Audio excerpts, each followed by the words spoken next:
In New York City, the matcha craze that took the world by storm is in full effect.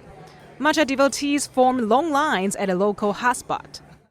I'm just visiting the city for a few weeks. I'm trying to find the best matcha spot in New York, so I'm finding the lines because usually the lines are like where the good stuff is. I would say this is definitely the best matcha I've had in New York. I've had a lot of matchas. The owner of this matcha cafe says it's about more than a drink. It's a Japanese art form going mainstream. The matcha latte allows everyday people in New York, but also in the modern day, to be able to incorporate matcha into their everyday lifestyles.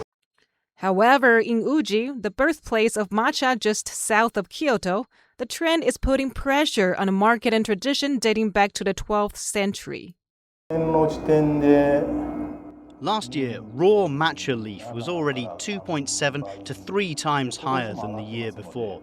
And this year, it has risen further. It is around 1.8 times higher than last year.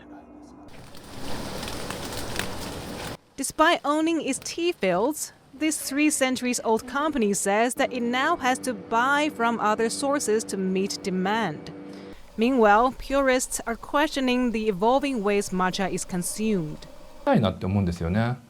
If you're going to drink it with milk, it's better to opt for a matcha that allows the bitterness or distinct flavor profile to come through, which is why I think it makes more sense to use a less expensive grade.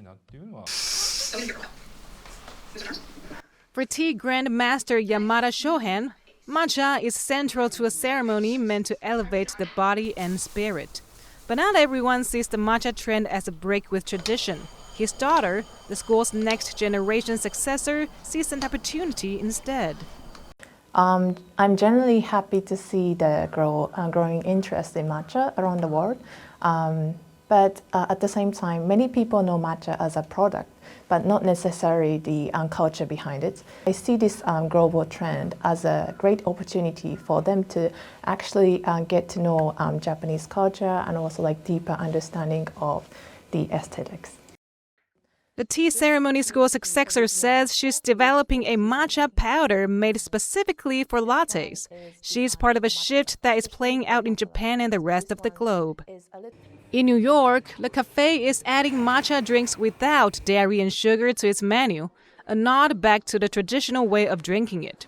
And in Uji, producers are adapting too, making kosher and halal matcha for overseas markets. At home and abroad, local traditions and global trade are converging, opening the latest chapter for an ancient tea culture. Eason Chen, Chen, and Yvonne for TaiwanPlus.